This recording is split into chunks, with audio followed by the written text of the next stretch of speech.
ಅವ್ರು ಮಾಡ್ತಾರೆ ಮೇಡಮ್. ಈಗ ಸರ್ಕಾರ ಈಗ ಮುಂಚೆನೂ ಈಗ ಕುಮಾರಸ್ವಾಮಿ ಅವ್ರು ಮಾಡಿದ್ರು ಅಂತ ಹೇಳ್ತಾ ಇದ್ರು, ಇವಾಗ ಇವ್ರು ಹೇಳ್ತಾ ಇದ್ದಾರೆ. ಈಗ ಅದು ರೆಡ್ ಝೋನಲ್ಲಿ ಇತ್ತು ಇಷ್ಟು ದಿವಸ, ಅದೇನಾದ್ರೂ ರೆಡ್ ಝೋನಲ್ಲಿ ಇಲ್ಲ ಅಂತಿದ್ರೆ ಇಷ್ಟೊತ್ತಿಗಾಲೇ ಅಷ್ಟು ಜಾಗ ಸಿಗ್ತಾನೆ ಇರಲಿಲ್ಲ, ಹಂಗಾಗಿ ಉಳ್ಕೊಂಡಿದೆ ಅಂತ ಹೇಳ್ತಾರೆ. ಆಮೇಲೆ ರೈತರುಗಳು ಅಷ್ಟೇ ಪರವಾಗೂ ಇದ್ದಾರೆ, ವಿರೋಧವಾಗೂ ಇದ್ದಾರೆ. ಬಟ್ ಇಲ್ಲೇನಂತಂದರೆ ಇಲ್ಲಿ ಟೌನ್ಶಿಪ್ಗಿಂತ ಪಾಲಿಟಿಕ್ಸು ನಡೀತಾ ಇದೆ ಅಷ್ಟೇ. ಇದೊಂದು ರಾಜಕಾರಣ ಮಾಡಬೇಕು ಅಂತ ಮಾಡ್ತಾ ಇದ್ದಾರೆ. ಆ ರೈತರ ಹೆಸರಲ್ಲಿ ಒಂದು ರಾಜಕಾರಣ ನಡೀತಾ ಇದೆ. ಎಷ್ಟೇ ಹೋರಾಟ ಏನೇ ನಡೆದ್ರೂ ಇಲ್ಲಿವರೆಗೂ ರೈತರುಗಳಿಗೆ ಕರೆಕ್ಟಾಗಿ ನ್ಯಾಯ ಯಾವುದೂ ಸಿಕ್ಕಿಲ್ಲ. ಬರೀ ಇಲ್ಲೇನಂದರೆ ರಾಜಕಾರಣಿಗಳು ಆ ಟೈಮ್ಗೆ ಅವ್ರಿಗೇನು ಬೇಕು ಆ ರೀತಿ ಅವ್ರು ಮಾಡ್ಕೊತಾರೆ. ಸೊ ಆವತ್ತು ಕುಮಾರಸ್ವಾಮಿ ಅವ್ರಿಗೆ ಬೇಕಾಗಿತ್ತು, ಮಾಡಿದರೆ ಇವತ್ತು ಬೇಡ. ಅವತ್ತು ಡಿ ಕೆ ಶಿವಕುಮಾರ್ ಅವ್ರಿಗೆ ಬೇಡವಾಗಿತ್ತು, ಇವತ್ತು ಬೇಕು, ನಾವು ಮಾಡ್ತೀವಿ ಅಂತ ಹೇಳ್ತಾ ಇದ್ದಾರೆ. ಹೌದು, ಈಗ ಅವರೇನೋ ನಾವು ಕ್ಯಾನ್ಸಲ್ ಮಾಡಿದ್ವಿ ಅಂತ ಹೇಳ್ತಾರೆ, ಇವ್ರೇನು ಹೇಳ್ತಾರೆ ನೀವು ಯಾಕೆ ರೆಡ್ ಝೋನಲ್ಲಿ ಇಟ್ರಿ ಅಂತ ಹೇಳ್ತಾರೆ. ಸೊ ಫೈನಲಿ ಏನಂತಂದರೆ ಇದು ರೈತರುಗಳು ಒಗ್ಗಟ್ಟಾಗಿ ಒಂದು ನಿರ್ಧಾರ ತಗೋಬೇಕು. ಇಲ್ಲ ಅಂದರೆ ಇದೊಂದು ರಾಜಕಾರಣ ನಡೀತಾನೆ ಇರ್ತದೆ ಅಷ್ಟೇ. ರೈತರುಗಳು ಇಲ್ಲಿ ಏನಾಗುತ್ತೆ ಅಂತಂದರೆ ಫೈನಲಿ ಅಲ್ಲಿ ಜೀವನ ಮಾಡಬೇಕಾಗಿರೋ, ಬದುಕು ಕಟ್ಕೋಬೇಕಾಗಿರೋ ಅಲ್ಲಿರೋ ರೈತರುಗಳು ಅವರು ಒಂದು ಯೂನಿಯನ್ ಆಗಿ ಎಲ್ಲ ಸೇರಿ ಒಗ್ಗಟ್ಟಾಗಿ ಒಂದು ಏನಾದರೂ ಒಂದು ಡಿಸಿಷನ್ ತೊಗೊಂಡು ಅದಕ್ಕೆ ಒಂದು ತಾರ್ಕಿಕ ಅಂತ್ಯ ಮಾಡಬೇಕು. ಇಲ್ಲ ಅಂತಂದರೆ ಇದು ಹಂಗೆ ಕಂಟಿನ್ಯೂ ಆಗ್ತಾನೆ ಇರುತ್ತೆ.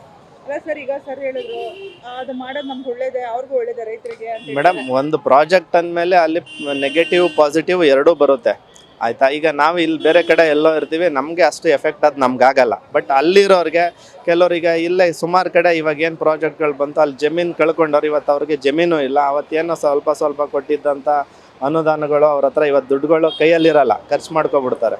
ಬಟ್ ಇವತ್ತು ಅವರು ಯಾವುದೋ ಒಂದು ಕೆಲಸ ಸಣ್ಣ ಪುಟ್ಟ ಕೆಲಸ ಮಾಡ್ಕೊಂಡು ಜೀವನ ಮಾಡಬೇಕು. ಬಟ್ ಜಮೀನಿದ್ರೆ ಅವ್ರ ಒಂದು ಆಧಾರ ಇರುತ್ತೆ ಅವ್ರ ಜೀವನಕ್ಕೆ ಅನ್ನೋದಷ್ಟೇ.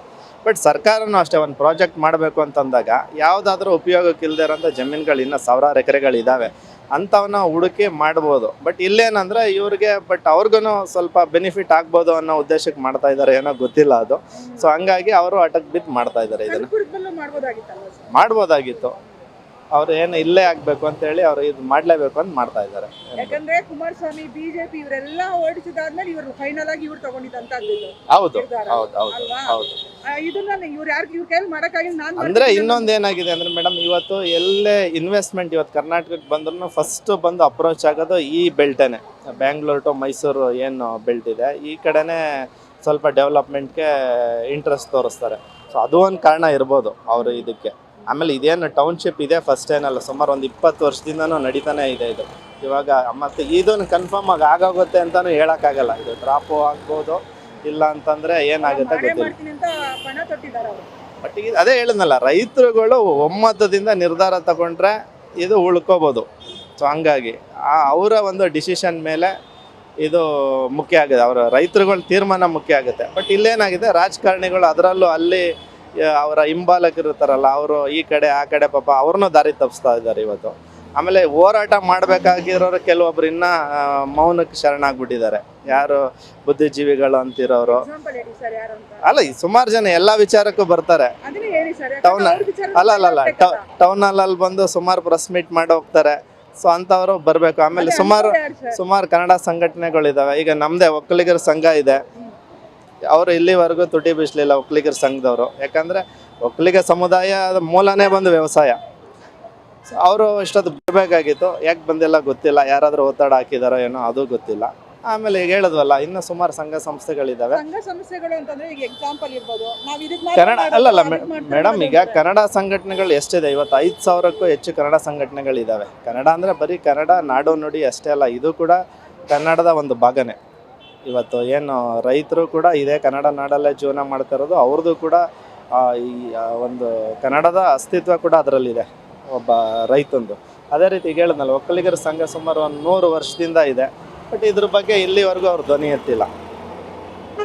ಸೊ ಇಂಥವ್ರು ಈಗ ಬುದ್ಧಿಜೀವಿಗಳು ಹಿರಿಯವರು ಬರಬೇಕು, ಬಂದು ಏನಿದೆ ಇದರಲ್ಲಿ ಮೈನಸ್ ಏನು ಪ್ಲಸ್ ಏನು ಅದು ರೈತರಿಗೆ ಮನವರಿಕೆ ಮಾಡಬೇಕು. ಮಾಡಿ ಇದರಿಂದ ಪ್ರಯೋಜನ ಜಾಸ್ತಿ ಇದೆಯಾ, ಅವ್ರಿಗೆ ಅನ್ಯಾಯ ಆಗ್ತಾ ಇದೆಯಾ ಅನ್ನೋದನ್ನ ಸಮಾಜದಲ್ಲಿ ಹೇಳ್ಬೇಕು. ಹೇಳ್ಬಿಟ್ಟು ಅವಾಗ ಒಂದು ನಿರ್ಧಾರ ತಗೊಂಡು, ಯಾಕಂದರೆ ಕೆಲವು ರೈತರಿಗೆ ಏನು ಅನ್ನೋದೇ ಗೊತ್ತಿರಲ್ಲ ಪಾಪ. ಅವ್ರು ಬೆಳಗ್ಗೆ ಎದ್ದು ಅವರು ಜೀವನ ಮಾಡ್ತಾ ಇರ್ತಾರೆ. ಇದು ಒಳ್ಳೇದಾ ಕೆಟ್ಟದ್ದು ಅಂತ ಅಲ್ಲಿರೋ ರೈತರಿಗೆ ಸ್ವಲ್ಪ ಜನ, ಒಂದು ಅರ್ಧಕ್ಕೂ ಹೆಚ್ಚು ಜನ ಗೊತ್ತಿಲ್ಲ. ಯಾರೋ ಒಬ್ಬರು ಹೇಳಿ ಅವ್ರನ್ನ ಬಲವಂತವೂ ಕರ್ಕೊಬರೋದು ಇದೆ.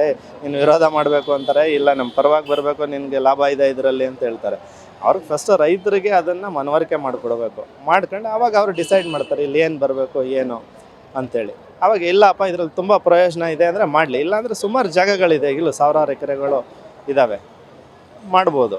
ಸರ್ಕಾರ ಜಮೀನುಗಳು ವ್ಯವಸಾಯ ಮಾಡೋಕ್ಕಾಗ್ದಿರೋದು ಎಷ್ಟೊಂದು ಜಮೀನುಗಳು ಸುಮ್ಮನೆ ಹಂಗೆ ಇದೆ, ನೀರಾವರಿ ಇಲ್ಲದೆ ಇರೋದು.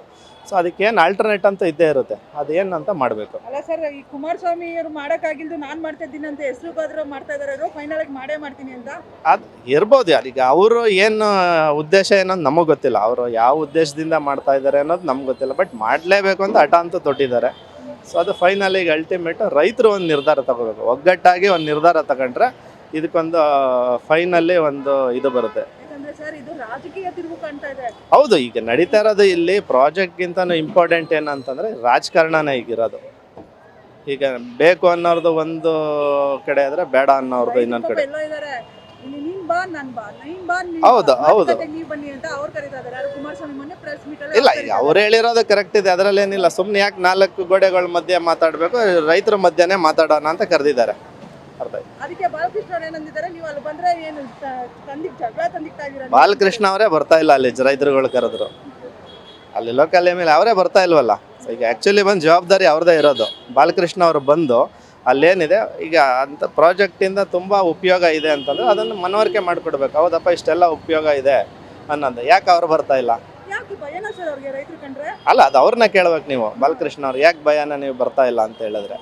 ಅವರೇ ಈಗ ಜವಾಬ್ದಾರಿ ಇರೋದು ಅಲ್ಲೇ, ಅಲ್ಲಿ ಲೋಕಲ್ ಯಾರು ಶಾಸಕರಿದ್ದಾರೆ ಅವ್ರು ಬಾಲಕೃಷ್ಣನೇ ಇರೋದು ಆ ಕ್ಷೇತ್ರಕ್ಕೆ. ಅವರು ಬಂದು ರೈತರನ್ನೆಲ್ಲ ಕರೆದು ಅವ್ರಿಗೇನು ಇದೆ, ಯಾಕಂತಂದರೆ ಈಗ ನಮ್ಮಲ್ಲಿರೋದು ಡೆಮೋಕ್ರೆಟಿಕ್ ಪ್ರಜೆಗಳಿಗೋಸ್ಕರ ಇರೋವಂಥ ಸರ್ಕಾರ. ಬಟ್ ಈಗೇನಾಗಿದೆ ಅಂತಂದರೆ ಅವರು ಏನು ಮಾಡ್ತಾರೆ ಅದನ್ನೆಲ್ಲ ನಾವು ಒಪ್ಕೋಬೇಕು ಅನ್ನೋ ಪರಿಸ್ಥಿತಿಗೆ ನಾವು ಬಂದ್ಬಿಟ್ಟಿದ್ದಾರೆ ಆಲ್ರೆಡಿ ಇವತ್ತು. ಆಮೇಲೆ ನಮ್ಮ ಜನಗಳು ಅಷ್ಟೇ, ಈ ಪೊಲಿಟಿಷಿಯನ್ನು ಮತ್ತು ರಾಜಕಾರಣಕ್ಕೆ ಸ್ವಲ್ಪ ಜಾಸ್ತಿ ಅವ್ರಿಗೆ ಎಕ್ಸ್ಟ್ರಾ ಇದು ಕೊಟ್ಟು ಅವ್ರನ್ನ ಮೆರೆಸ್ತಾ ಇದ್ದಾರೆ. ಅದು ಒಂದು ಕಾರಣ. ಅವ್ರ ಪಾಡ್ಗೆ ಅವ್ರು ಬಿಟ್ಬಿಟ್ಟು ಕರೆಕ್ಟಾಗಿ ನಮ್ಮ ಜನಗಳು ನಮ್ಮ ವ್ಯವಸ್ಥೆಯಲ್ಲಿ ನಮ್ಮ ಕೆಲಸ ನಾವು ಮಾಡ್ಕೊಂಡಿದ್ರೆ ನಾನು ಯಾವ ರಾಜಕಾರಣಿ ಹಿಂದೆನೂ ಹೋಗೋ ಅವಶ್ಯಕತೆ ಇರೋಲ್ಲ.